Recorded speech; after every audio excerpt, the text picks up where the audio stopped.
Okay, I'm now. Your Partner in Success Radio is a free business podcast with host Denise Griffitts. It's all about great stories, conversation, and context to help you move your business and life forward with actionable tips and advice from her guest experts. To listen and subscribe, just find us on iTunes, Google Play, or wherever you consume your podcasts. Hello. Can you hear me? Good morning and welcome to Your Partner in Success Radio.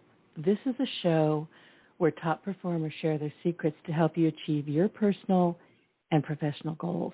And I'm your host, Denise Griffitts, and together with my truly incredible guests, we bring you inspiring and actionable insights to take your life and your business to the next level. This podcast, thank you to my guests, is ranked in the top 2% globally, and it really is a must listen. So let's dive in. So in this very special episode, I am absolutely thrilled to welcome back a very dear friend of mine, Ken Atchity. For those who have been following our podcast, you know that Ken is not just a professional story merchant, but a true master of the craft. And over the years, he has generously shared his vast knowledge, insights, and captivating wisdom with our listeners with his storytelling prowess. And I'll tell you right now, I'm learning from him. I watch him. I lurk. I really do. Ken, I know you know I lurk. And I'm learning so much about how to craft my stories and the podcast stories. So today is Memorial Day, and I'm so glad he's here. So quickly, Ken's journey in the world of stories has been a remarkable one, and it was only a matter of time before he decided to tell his very own tale. So when the opportunity arose, he thought to himself, who is better suited to do that than me? And he's talking about writing his own Obit. And he set out then to write his new book, My Obit, My Southern Belle, Volume 2. And in this sequel, he delves deep into his personal narrative, sharing the triumphs, challenges, and pivotal moments that have shaped his truly extraordinary life and career. And from his humble beginnings to his current ventures, which are phenomenal, I'll get him to share a bit of those. His storytelling abilities shine brightly as he takes us on a captivating journey through the pages of his life. So anyway, Ken, welcome. It is so good to have you here. Okay, can you hear me, Ken? We've been having trouble getting you in. So are you on your phone or are you on your computer? Because I'm going to have to log in. Yeah, I'm kind of on both. Shall I get off the computer? Yeah, get off of that. Okay. I was on it twice, apparently. Yeah. It's Memorial Day. It's true. I'll log you. Oh, there you go. So good morning. I know it's good. You sound fine. And thank you for joining me on Memorial Day. I really appreciate it. Well, it's my pleasure. Always a pleasure to join you. So any day of the year except Christmas Eve. Aw, really? Come on. Not really. I do it Christmas Eve too. Well, I wouldn't, but I have to give you a hard time. So I have got both of your books, My Obit, My Southern Belle, which I have to tell you, you started here in Southwest Louisiana, wound up in California. I started in California, wound up in Southwest Louisiana, but, in many ways we're twins here. Yeah, well, that's the balance of justice, I guess. Yeah, there you go. The way it works. It is. And, I love your stories. And, of course, you were born not too far from me down the road. And I have your first book, your daddy's book. That was, let me tell the audience what I'm talking about here. Because the one I have in my hand is My Obit, My Southern Belle. That's about your mama, your Cajun mother. But the first volume, and I also have that, thank you for sending those to me, was My Obit, Daddy Holding Me, and there's a hysterical story about that. What was your original title on that book?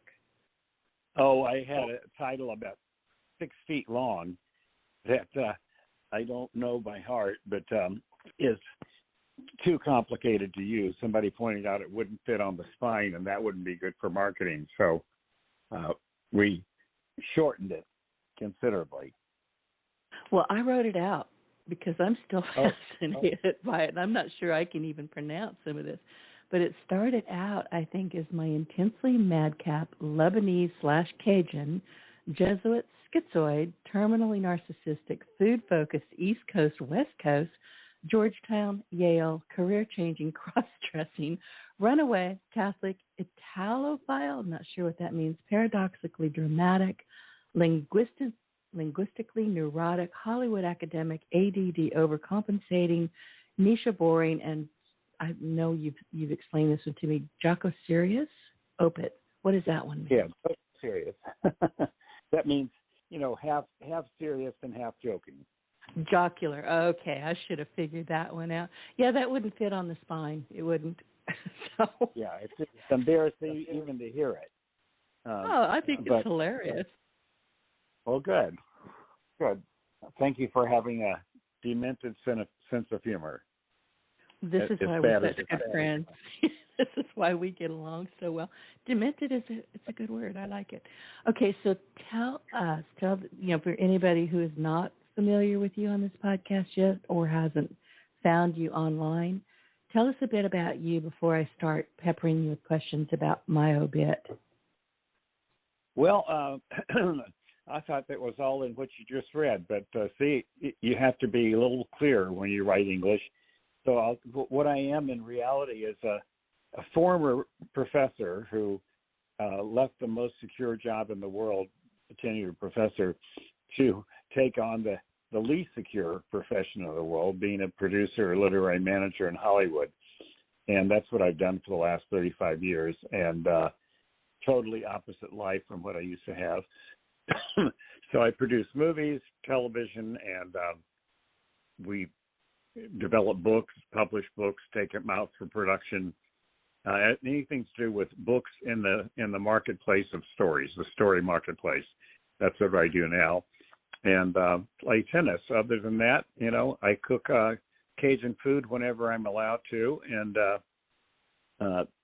then eat Japanese food the rest of the time because that's what my wife cooks, and she's very good at doing that. I've met your wife. She's lovely. Couple of quick questions. The Meg. Let's talk about the Meg because you mentioned movies, and then I have another question after that.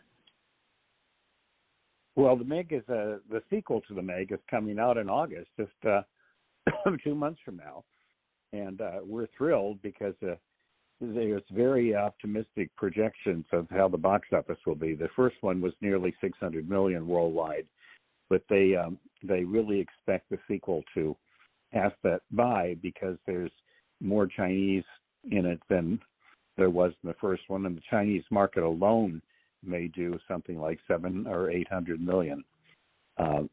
So we're thrilled about it, and Jason Statham is back, and I think everybody will love it. It's based on the second book in Steve's series of books about Megalodon, and The Trench is the name of the second book.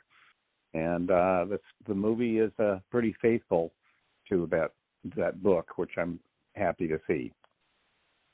Ken, what was your journey with this book? I think you were in it to win it from pretty much the beginning. Well, the beginning was 26 years ago, if you could believe that. I know. You told me. I'm still shocked over that.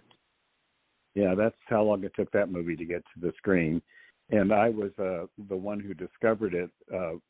There's a book coming out shortly called Steve Alton Legacy. And it's about the history of his history as a writer, including, I think, 8 or 9 New York Times bestsellers. And the history began with 48 other managers and agents turning his books down until he got to me. And I saw the potential in it and worked with him to revise it and took it to market and then auctioned it for a couple of $1 million to Doubleday and sold it to Disney for $1 million. And that's how it all started years ago. And, I remember when we had some of our original conversations, and listen to our audience, go find them all. They're fascinating.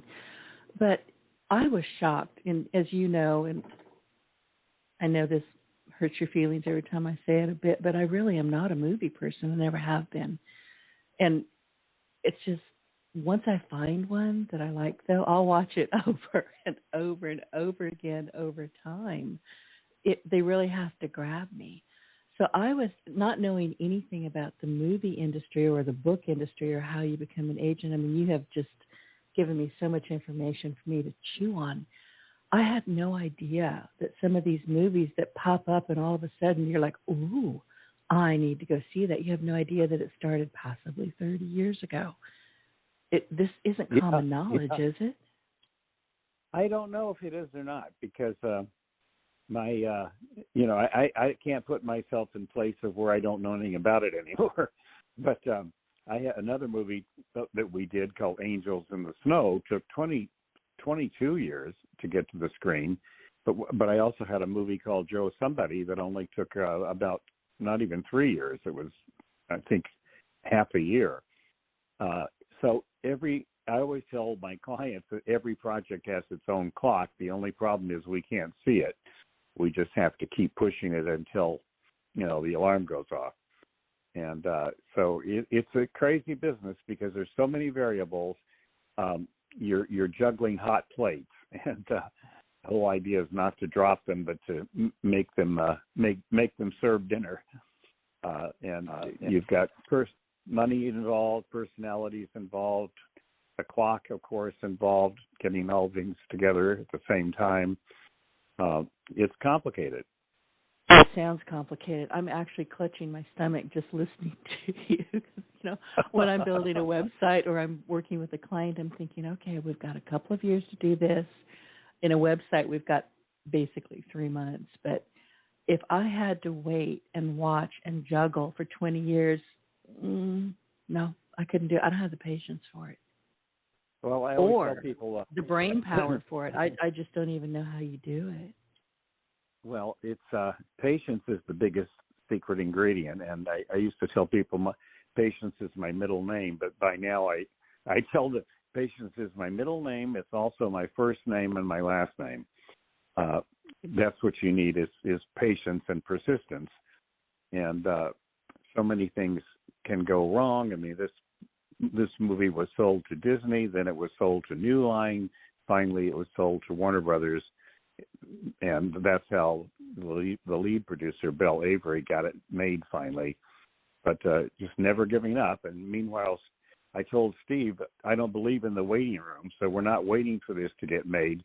Let's see what else we can do in the meantime. And in the meantime, he went ahead and wrote, I think, a total of 18 books at this point, most of which were bestsellers. And, when the finally came, it was not the huge event that, he thought it would be at the beginning because he'd been waiting so long, or he was so involved with other books by not waiting, but doing something while you wait.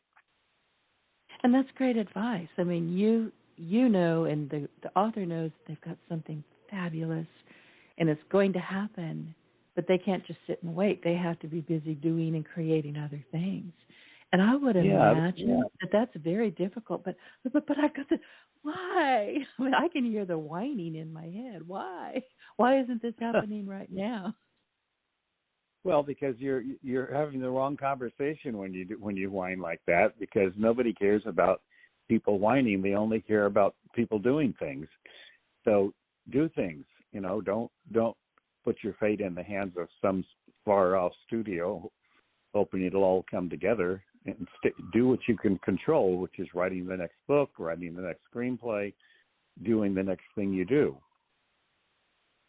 And I wanted. That's Go ahead. I'm sorry.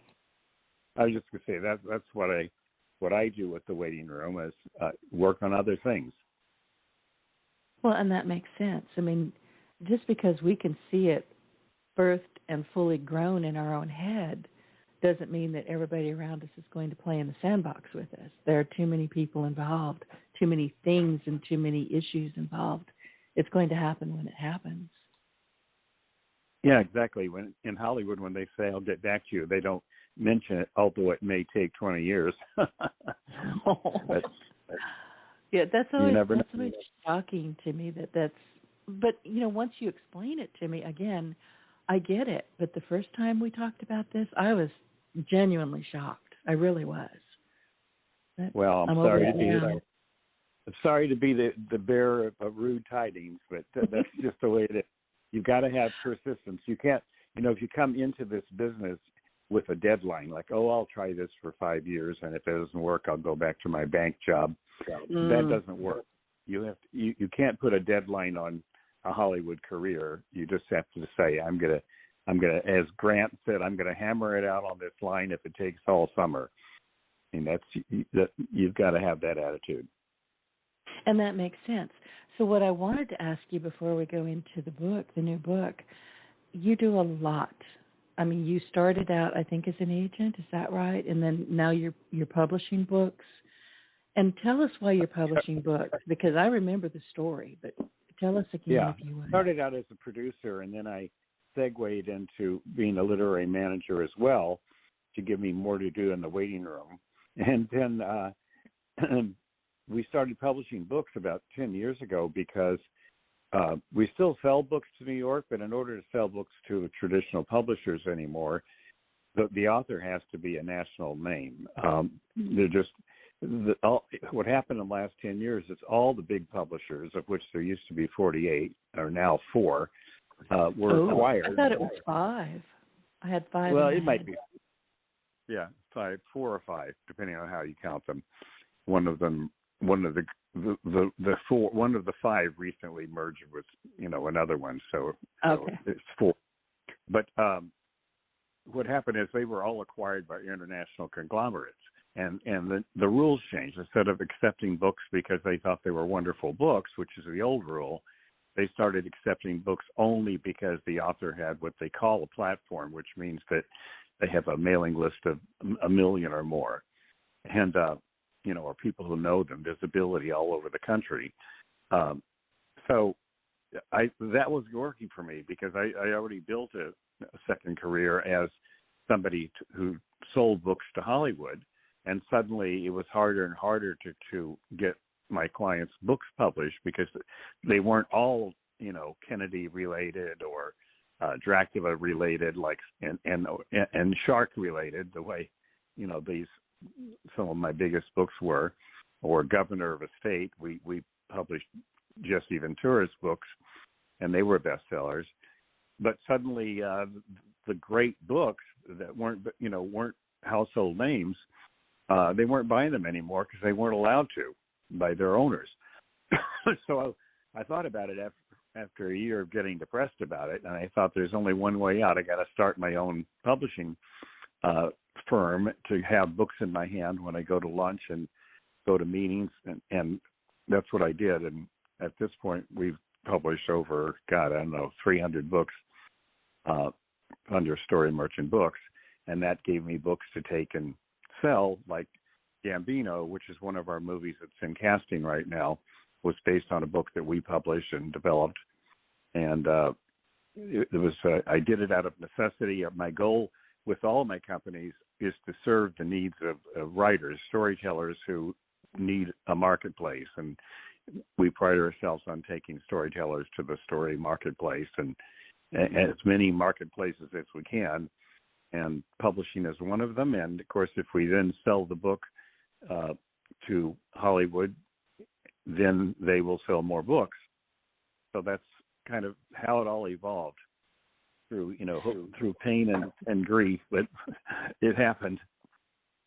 But you're here. I mean, you're here now, and people don't have to depend on, waiting for one of the 4 houses to say, oh, yeah, we'll talk with you a little bit, get on our calendar. You're here. You're here now. Yeah, exactly. I mean, I just took the bull by the horns, as they say, and, decided I had to do it that way. I knew everything about publishing because I'd been involved with publishing even during my 20 years as a professor. And so we have books that look like books, and they talk like books, and, they end up being in the hands of readers in Hollywood. And they don't care whether it was published by Story Merchant Books or by Random House. It just doesn't mean that much to them. What matters is that they are really good books and dramatic and able to serve the needs of audiences. Exactly. And as you know, I'm a voracious reader. I'll read the back of a cereal box. The other day I was reading the back of a Tabasco bottle. Tabasco's right down the street from me, but I still learned something new when I was reading that label. But let's talk. I seriously did. Let's talk about your life in Southwest Louisiana. I mean, you kind of bounced around Cecilia, Brobridge. Again, all of these are right down the road from me. Lafayette, Eunice, Iota, Basile. Tell us about that. Well, it was a magical part of my life, and I spent every summer, in a rice field, basically, working with my uncle and my cousins who were in the rice business. They had 1,200 acres of land, within spitting distance of where you are, and we had to walk through the fields bare feet, taking out what are coffee plants. They were called. They're coffee weeds. Huge plants that grew in a rice field that just choked up that would choke up the combine when the time came. So we had to go and pull them out. And we had to keep our eyes in the back of our head just to keep coach whip snakes away from us because they were deadly. And also they traveled in pairs. So if one of them didn't get you, the other one might. And we had to, we went out on the field like at 5 a.m. in the summertime when the sun rose, and then had to get out at 9 because it was too hot to stay out there until later in the afternoon before, like 2 hours before sunset, we'd be out there again. And then during the day, we'd, pick blackberries, go fishing, go hunting, do all things that kids love to do. And that was my life. And mixed through all of it was storytelling. My uncles and cousins were just inveterate storytellers. They just loved telling stories, jokes, keeping everybody together by, swapping tales. And I started noticing that some of them knew what they were doing as storytellers, and some of them were the worst. And you knew they were the worst if everyone suddenly deserted the front porch the minute they started telling a story. and that taught me to look for what made a good story, what did make a good story. And that's not something you probably picked up consciously. It was probably something that just became part of the fabric of your life, and you started using that as you grew older and started your own businesses and just took what you had learned natively. Yeah, exactly. I mean, that's what happened. I prided myself on telling stories well, and I didn't even realize there was actually a profession behind that it was, that you could actually make money telling stories. And then when I left the academic world, where I'd been analyzing stories as a professor of comparative literature, and went into the story world, making some movies I had an idea, and we turned them into 16 movies, my first project. But I realized that stories were dead serious because there were these people called trackers, and from Louisiana, the only kind of tracking I understood was with bloodhounds and beagles and the Catahoula hounds, people like that. I mean, dogs like that. Those were trackers to me. But I started getting calls once a week from somebody who said that they wanted to know who controls the rights to this book or that book. And I had answered their questions and found out that if they worked for a studio, they would never tell me which studio. And then I learned that their profession was called tracking, and their whole life was spent tracking the rights to stories, finding out who controlled the story rights, and so their clients could try to buy the stories. And I thought, wow, if there's that much business behind stories that they have trackers they pay a fortune to, this is truly the world of ideas, unlike the academic world, which had always been called the world of ideas. It was a world of ideas, but not million-dollar ideas.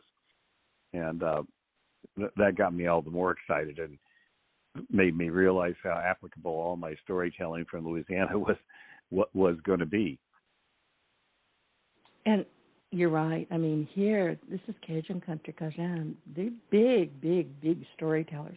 Like when I first came here, and I've been here a good bit of my life, but I remember asking my husband at the time, he's no longer my husband, he's actually gone, but I remember asking him, what language are they speaking? And he said, English. I said, oh, no, that is not English. It was. But, man, I couldn't understand them. I know. Thick accent. It's a very thick accent. But, do you know what? Go ahead. I was going to say my grandmother and my aunts all spoke French, Cajun French. Cajun French, right. And they did. There was English spoken too, but sometimes people couldn't tell the difference between French and English. You can't. And, I've been in places. I used to work a lot with Festival International de Louisiana. I was a volunteer there for years. And I remember many, many times being in a room with people who spoke French, Parisian French, Quebec French, because there's a French festival. And Cajun people would be trying to speak to the French people, and I would, no French at all, really, interpreting. That's not what they said. I think this is what's going on here. It was crazy. It was funny. Fun. It's funny because the Cajuns can understand French from Paris, but they're not the other way around. And no, I found out, as a professor, I found out that the reason for that is that the French spoken by the Cajuns in Louisiana is closer to Renaissance French, to 16th century French, than modern French is, because it didn't evolve. I didn't know that. Yeah, I mean, it didn't evolve to the same extent modern French did, because it was kind of in a little island of, its own little island in Louisiana. And it wasn't until, I think in 1929, the U.S. government said it was illegal some government said it was illegal to speak French in Louisiana, and everyone had to stop speaking French and speak English. My mother went through that, and it was kind of shocking. And then a company called Codofil, which is the Society to restore French in Louisiana, started trying to reverse the trend before French, Cajun French completely died out. And thank God I think it survived, because, plenty of people still speaking Cajun down there. It's Cajun immersion now, but there are still a few people who have not passed yet who cannot speak English. They're born and raised here, but they never really learned how to speak English. They could understand it. They just wouldn't speak it. My grandmother was like that. She couldn't speak it, but, her kids could. Of course, they had to, because they were in school, and it was, you couldn't go to school in French anymore. But she kept her French, and I remember she taught me all my prayers in French, and, we play bourrée in French. every, people gossiped in the kitchen in French, and I learned the best recipes in French, and it's an unforgettable part of my life. I know some great cuss words in French. I can't say them. They sound so pretty. They're horrible. If you translate them into English, like, don't ever say that. But French is always prettier than English, I think. But you know what? We're talking about your roots here, and we were talking about rice. And you may know this, but the rice fields are long gone. I think the rice mills have been shut down some time back, but it used to be nothing but rice, because this, where I live, it's, it was old plantations that were broken up into farms. There was rice everywhere. Then when rice was no longer wanted, then it became cornfields. Then it became soybean fields, and then corn. Now I'm not even sure what the heck. Right now it's houses. Every time I leave my house, I'm finding new houses popping up. It makes me sad. It really does. Yeah. I mean, we need housing, but come on. Yeah, I know. And we needed a world that was in touch with nature and with, the cycle of the seasons, and, when you kill hogs and when you kill beef and how you share all that around. I mean, it was an amazing culture that I wrote about in another book, Cajun Household Wisdom. But those days there's still vestiges of them, like the Crawfish Festival in Breaux Bridge. Right. But it isn't like it used to be. It's not. And where I live, and this was all, it was nothing but ground. In fact, when I bought my house, I bought it the week after Hurricane Katrina.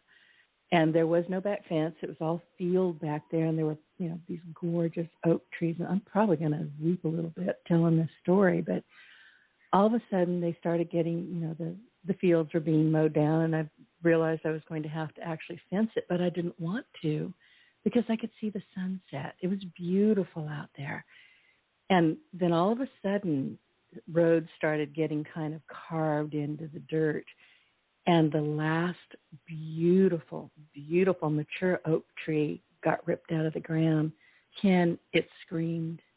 I could hear the tree screaming. I stood in my backyard and I wept. Oh my God!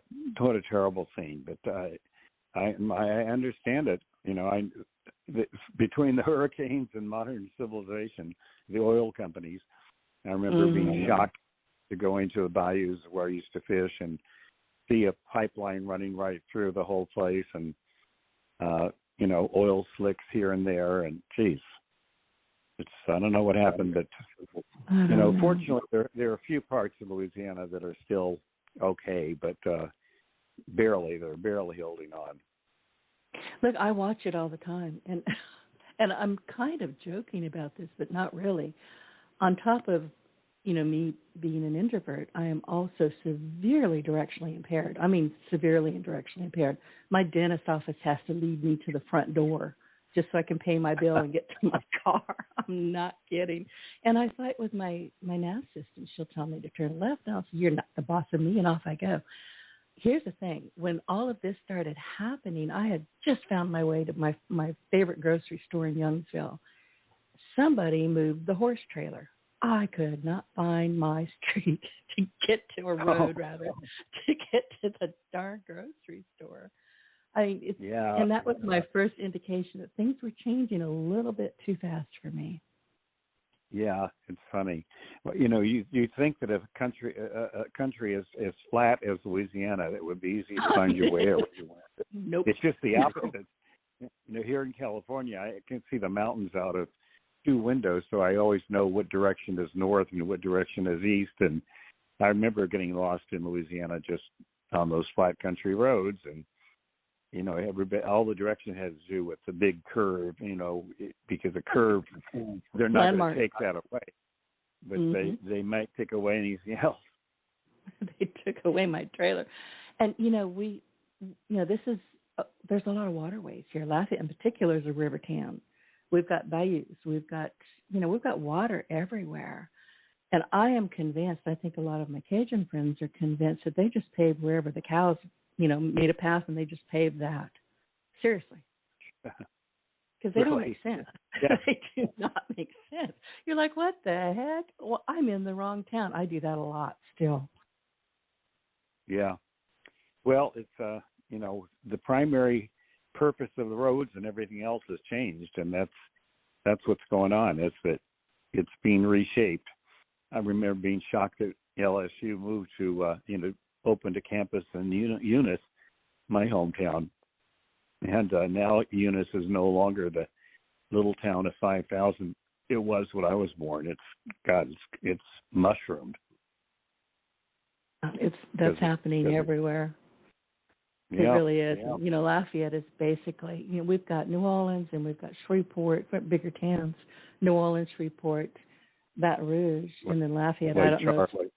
Lake Charles. We've only got about 5 good-sized towns, and Lafayette is just spreading all over the place. It's insane. I mean, if there's any piece of ground, people are going to say, "Well, I need to build a house because I need to commute." Yeah. Yeah, just the idea of commuting is hilarious. To apply to Southern Louisiana, it's that wasn't a word we used back then. I know. My commute is about 3 minutes. By the time I get from the kitchen, trip over 5 cats, and then make it in here, it's 3 minutes. If I don't fall on my face, that's it. That's my commute. Listen, let's talk about commute. I can relate. Yeah, that's about the only. I'm just not. Seriously, I don't like to be out and about anymore. I don't know, partly because I do get lost, but I don't need to. I mean, as we're saying, things have changed. I can order my groceries, and I do. I ordered my car online. I bought my house online. I really don't need to commute anywhere. But I wanted to ask you, Ken, we've talked about rice before, and you talk about it in the book. What does rice mean to you? Well, I mean, I can't imagine a meal without rice. Fortunately, I married a Japanese lady who, has the same exact feeling about rice. In Japanese, the word gohan means two things. It means food, and it means rice. And I can totally relate to that.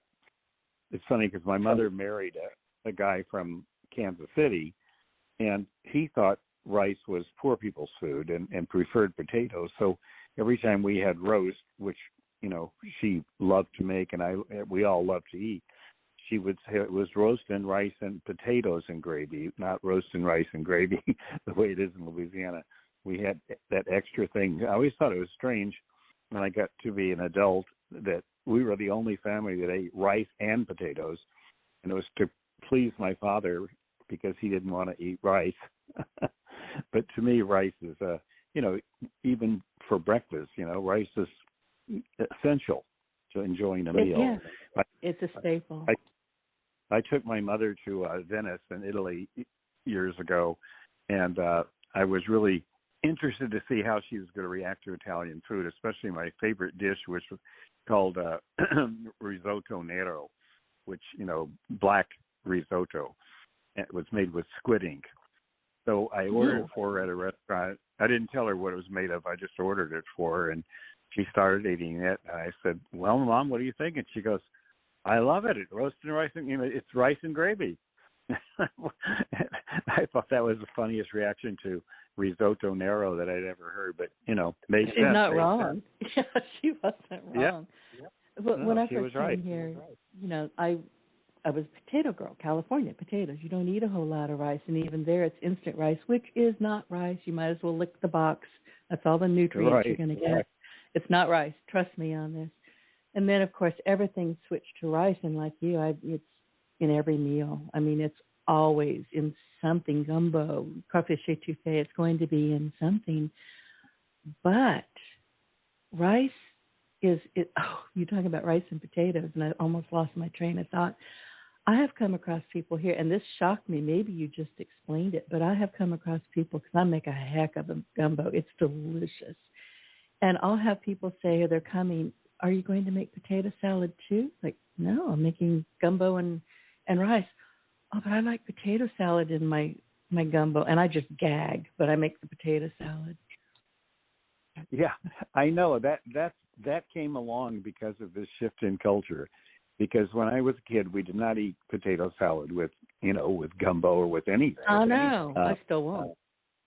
Yeah, but I mean, it's funny. I know that every time I go down there now, I notice that potato salad is everywhere to be seen, and it's almost like people are afraid of rice. They don't understand it anymore.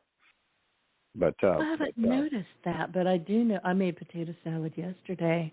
Had Memorial, Day gathering here, and I always make potato salad. I don't like the stuff, to be honest with you, but everybody that comes here, I always say, bring a container. You're taking this home with you because I won't eat it. But they love it, and some of the people that were here do add it to their gumbo. I just avert my eyes. I can't watch. Yeah, I cannot even imagine that, actually adding it to the gumbo. That's nuts. Well, and you ought to see it once it's mixed. It's like, now it just looks like soup. It really does. Yeah, I can imagine. It looks like jambalaya, which is not my favorite. No, I don't like anything with a tomato gravy at all. Okay, so your father was an accountant. So what did you learn from him? And then how do you juxtapose what you learned from him and with your mom to get where you are now? Because your mom was a country nurse. Yeah, she was worked in the fields until she got old enough to go to nursing school at Charity Hospital in New Orleans. And so my father, what I learned from him as an accountant is how to keep a business going, how to keep track of, where the money is. And I couldn't have done it without him, because most people in Hollywood they have a creative brain or they have a business brain. They don't have a combination. But my mother was the other side of it. She was the one who encouraged me to tell stories and to work with stories and to go for it, basically, to do whatever I thought I could do. You know, somebody else can do it, you can do it. That was her attitude. And so she basically egged me on. And one of the stories I tell in this second book is that I was in the middle of my first huge deal. I was still a professor, but for a year I had been trying to raise the second half of a budget. I had gotten a guarantee from Warner Brothers for the first half, and they said, you've got 12 months to find the other half, and then our half will kick in. And I was, I think, in the month number 10 when I started dreading the fact that I wasn't going to be able to raise this money.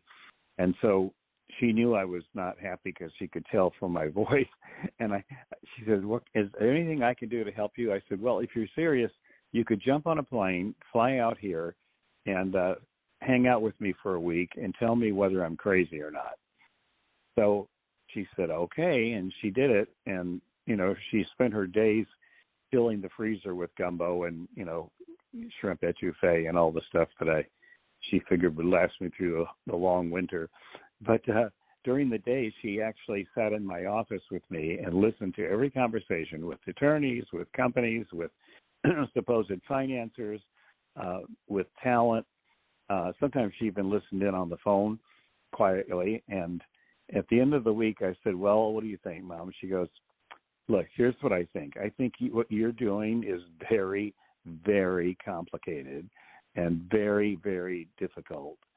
But I think that as long as you can continue doing it, as long as you can stand, you know, the anxiety, you should just continue doing it as long as you can." And I thought that's what I needed to hear. And sure enough, a couple of months later, you know, the other shoe dropped and I got the other half of the money, and things went very rapidly after that. And so what she gave me was that drive to go for it. Whereas my father, you know, gave me, be careful, you know, count your money, be wise about that. She gave me the wild side that you have to have in your heart if you want to even fool around in this story marketplace. Well, it sounds to me, and it has always sounded to me, this is my own personal observation, but your father was very rational, very logical, very kind of set in his ways. And then your mom was intensely creative, whether she knew it or not. So it sounds to me like you got both the best worlds there. Yeah, she's always the one who got the biggest laughs when she told jokes, and the bartenders, you know, and the casino players, dealers, they all loved to see her come because she was always entertaining everybody. And she loved to entertain. She was, no matter who it was and what part of the world, she would say, she'd meet a stranger and say, "You got to come visit us," you know, and she meant it. So there was often, you know, the guest bedroom was often filled with people that she'd invited in Chicago or in, you know, Italy, who'd taken her on her word to come up to stay with us. That happens here a lot, by the way. When I first started being around Cajun people and understanding them, eventually I could understand what they were saying to me. Me being an introverted Californian to begin with, I was just like, "Oh my God, don't touch it. No hugging. Don't touch me. I don't like it." But after a while, I realized, and people are big huggers. I'm still not, but I don't want to, punch people in the face anymore. But it's not that I ever did, but I would just tense up and go, "Oh, geez." But people always want you to come by and have a cup of coffee. Well, I don't drink coffee, but thank you. I mean, I was always, I was delighted to be invited. Didn't want to go, and I never really did go. But I thought it was just so nice for them to offer that and mean it. And I'm still very touched by that. Yeah, and they mean it when they say, "Come stay with us."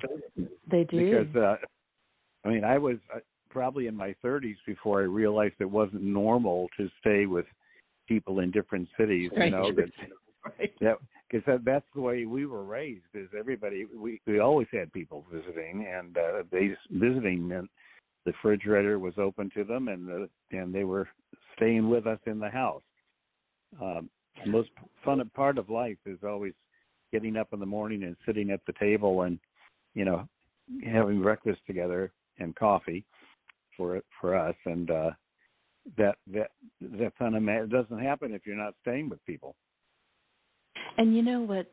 I'm so fascinated by this culture. I really am. When I first came here, I kept saying, I have to go. Get me out of here. Hated California. Always did. My mom said she swore that I was born a Southerner. I was just born in the wrong part of the country. She wasn't wrong. But when I first got here, like you said, it's flat. It is so flat here.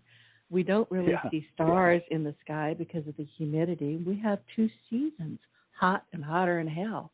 And 6 months of the year is really, I'm not joking, and 6 months of the year is hurricane season. So, there were some things that I had to really get used to. But I love observing Cajun people then and now because in so many ways, they really are just from the earth. I mean, they are just smart. They don't sound it sometimes, and I'll look at somebody and say, what? What do you mean you're traveling today? You said you were going to New Iberia. That's just 18 miles. Oh, never mind. I had to figure out what they meant by traveling. It was like they were going on an all day, all night trip. They were going 20 miles away. They still say it. But it took me the longest kind of time to figure out what the heck they meant. And you know what else, Ken? And I haven't been there in a number of years, but there's a little diner in Lafayette. It's been around forever and ever. And honestly, there's a table in there that I swear to you is reserved for the old boys club. And you can sit there quietly at another table and listen, and you can detect accents from all the little towns around here. Brobridge, New Iberia. New Iberia is very distinct. Even Ville-Platte. You can tell where they're from. There is no one accent here.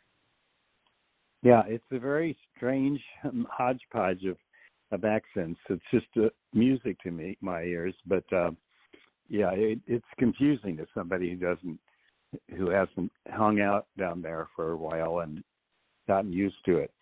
Now I don't even hear it anymore. Now I don't even hear that it's a Cajun accent. It's just so normal to me. But like I said earlier, when I first got here, it's like, what are they saying? What is that? That's not English. And I was serious. That is not English. Yeah, it is.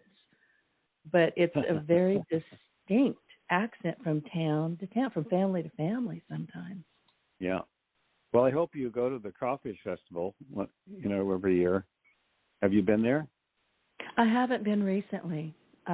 Probably, since the whole COVID thing. Probably time to go back.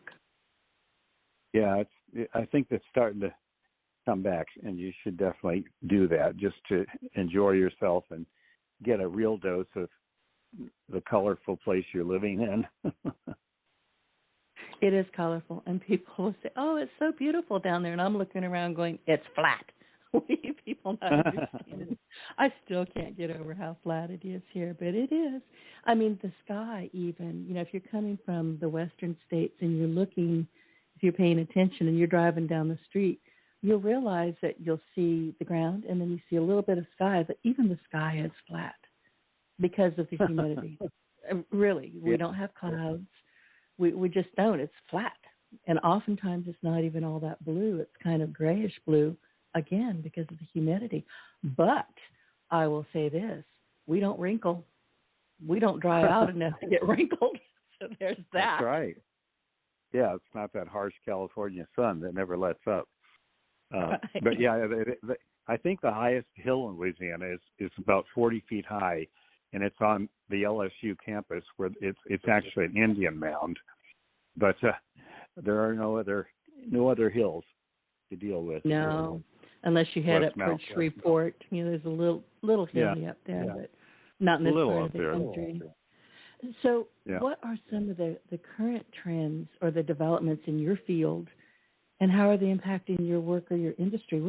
That's a very long, complicated way of saying what's new. What's up? Well, the biggest new thing is the Writers Guild strike, which really shuts down the whole town in terms of buying and selling and making deals.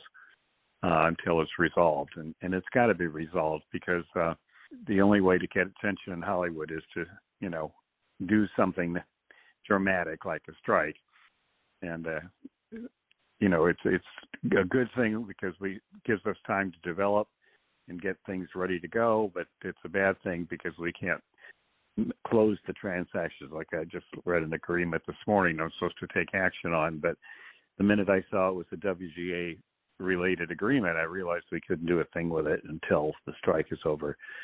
But the other big thing that's going on, and it's because of the shifting needs of the industry and realities, like the streaming companies at Netflix that have all become so huge and powerful compared to broadcasters and even the motion picture studios.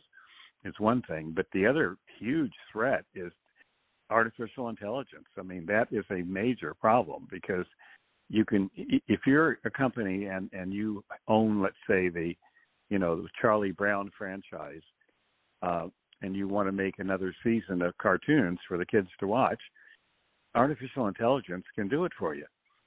You run it through the computer, you say, give me 10 new episodes, and it's got all the music in it already, it's got all the characters in it, it's got all the previous episodes ever made in it, and you push a button and, 10 minutes later, you've got 12 new episodes.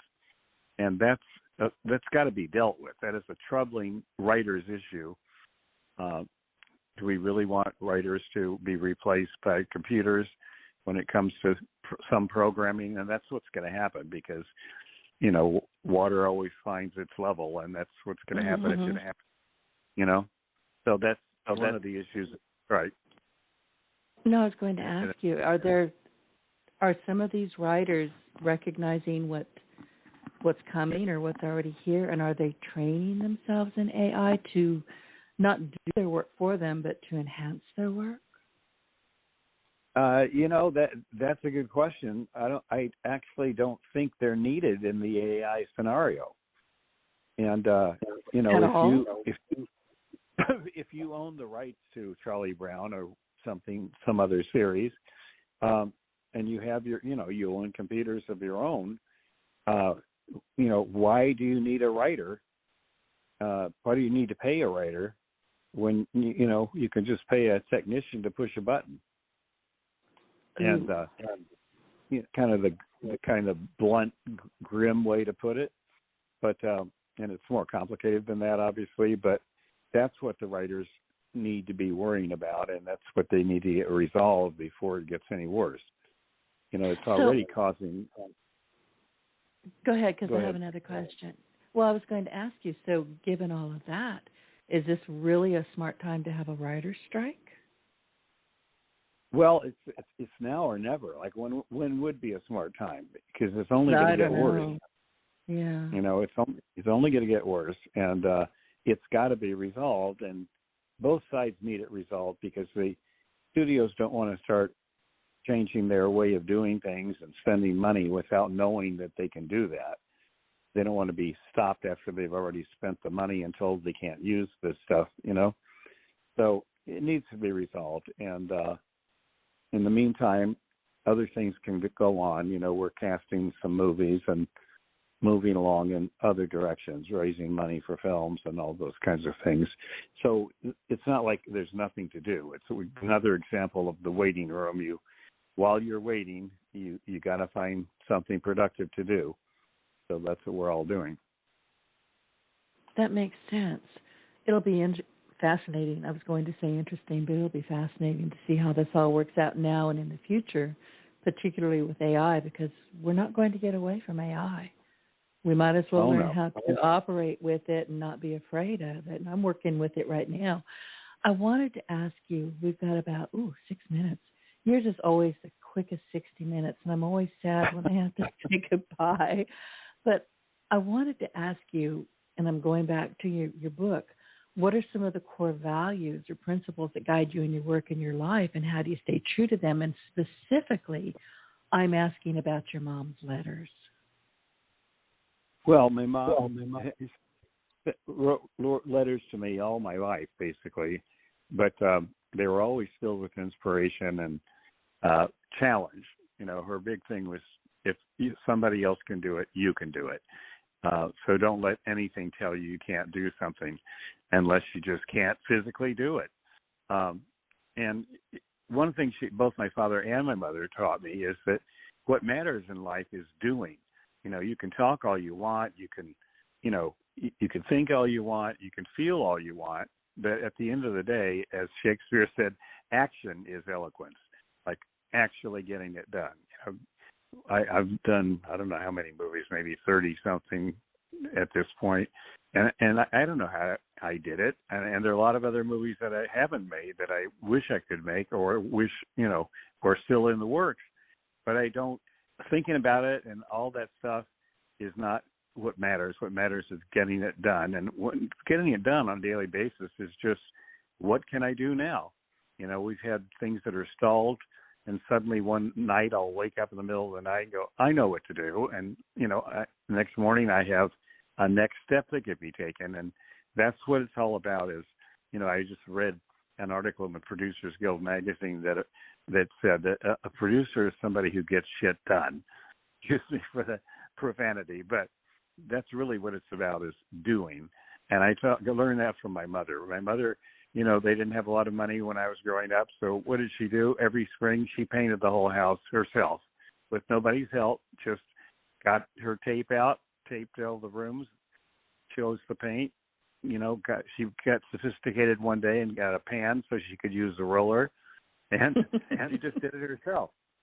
And I think that's probably the biggest lesson, is just do it. She used to tell me the story of the little red hen. Do you know that story? I do. Yeah, and that was my favorite fairy tale growing up. Just do it yourself, and don't wait around for somebody else to get it done. And that's hard sometimes. It looks like it's easier to get help, but sometimes getting help is more trouble than it's worth. And that's my chief lesson I think I learned from her and my father both. And see, I agree with that. I think I would phrase it a little bit differently from my perspective, is that I'm pig-headed. I want to do it on my own. And, I will often just refuse to ask for help. But once I get moving, because I think, I can do this on my own. I'm a big girl. I can do this. Yeah. How that goes. But then once I get moving and people see what I'm up to, all of a sudden help just appears. They're like, Denise, I see what you're doing. Yeah. Can I be of any assistance? You bet. But I'm not having to hunt for it or beg for it or depend on it. It shows up when I need it. Yeah, commitment is where it begins. And once you've committed, all kinds of stuff, rolls to your help. That's exactly right. Ken, it is always lovely speaking with you. And I know this isn't the last time you'll be here because you've got more books in you. I know you do. And honestly, I don't care if it's a book. You can come here any old time you want. Well, it's great talking to you. It's like sitting on the porch, and that was my favorite thing to do growing up. And it's probably what led me to be doing what I do now. And you're a great person to sit on the porch with. Thank you. I thank you. I really love that.